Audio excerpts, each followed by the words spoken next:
It is absolutely critical that all of our nations stand shoulder to shoulder against what arguably is the #1 non-traditional threat facing the international community today, and it's very proximate to this capital city. North Korea lays only 27 miles north of here, and they are clearly and unambiguously threatening their neighbors, flying missiles over Japan, provoking South Korea, and clearly and unambiguously threatening the United States. Army Chief of Staff General Mark Milley weighing in on North Korea as the South Korean Defense Ministry confirms to Fox News U.S. B-1 bombers and F-35 fighter jets staged exercises with South Korean jets today. The defense minister also says North Korea is in the, quote, final stages of developing its ICBMs, and its nuclear site remains ready for more tests. David Sears is a former Navy SEAL. Thank you, David, for talking to us. Thanks, Julie. So North Korea is further isolating itself from the rest of the world by conducting these tests over and over again. I want to read a statement after North Korea's latest missile launch from Secretary Rex Tillerson, who said that we call on all nations to take new measures against the Kim regime. China supplies North Korea with most of its oil. Russia is the largest employer of North Korean forced labor. China and Russia must indicate their intolerance for these reckless missile launches by taking direct actions of their own. What actions are they finally going to take?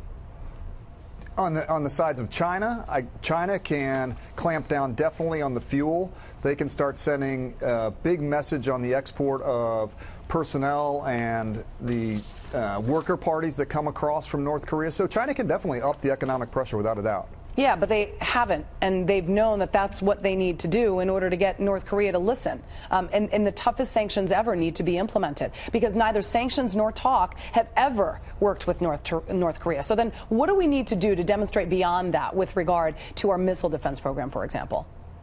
So I think that we need to demonstrate the capability of our missile defense program as well. So the next time that they are going to test another missile, shoot it down. We need to absolutely shoot it down. Put all the resources that we have, whether it's the Aegis systems or use the THAAD systems, we need to shoot it down and demonstrate our capability as well. Why haven't we been doing that? Because with every single missile launch that they successfully get into the Sea of Japan, they could potentially get it into the Pacific. They go and do it. It's a successful launch. Kim Jong-un and his military force feels like they've claimed a victory against the United States, essentially. Well, they do. There's two arguments out there for not shooting it down. One is called intelligence gain and loss. So we gain some information by watching them launch and seeing where they're at.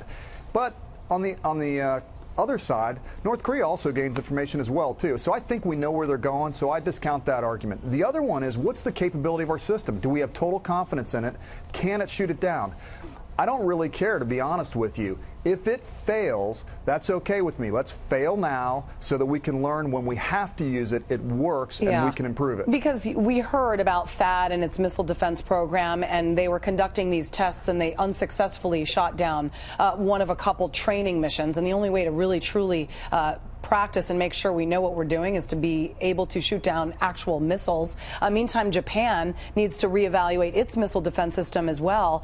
What would a rearmed Japan mean for North Korea and China?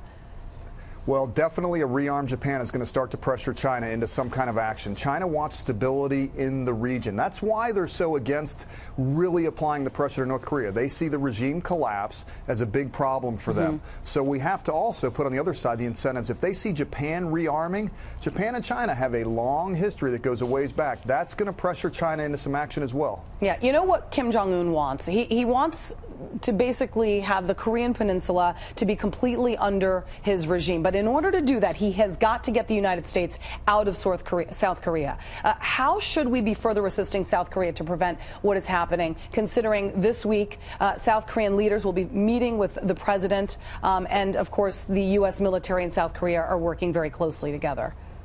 Yeah, you're absolutely spot on that, Julie. I think that is Kim's ultimate goal, is the reunification of the Korean Peninsula under his regime. Right. So to help North Korea, I think one thing we can do is this full-fledged effort on ballistic missile defense. If you look at what Israel has, so you kind of have an Iron Dome that's a short piece, the Arrow that's mid-range, and then you have the David Sling piece to counter long range. They have a layered missile defense. It's not perfect, but it's certainly better than what South Korea has right now. So we start instituting those pieces as well into South Korea. We need to keep allied with South Korea. Yes, we will continue to do that. We'll have to wait and see what comes out of that meeting with the president this week at the UN. Thank you so much, David Sears, for talking to us. Appreciate it.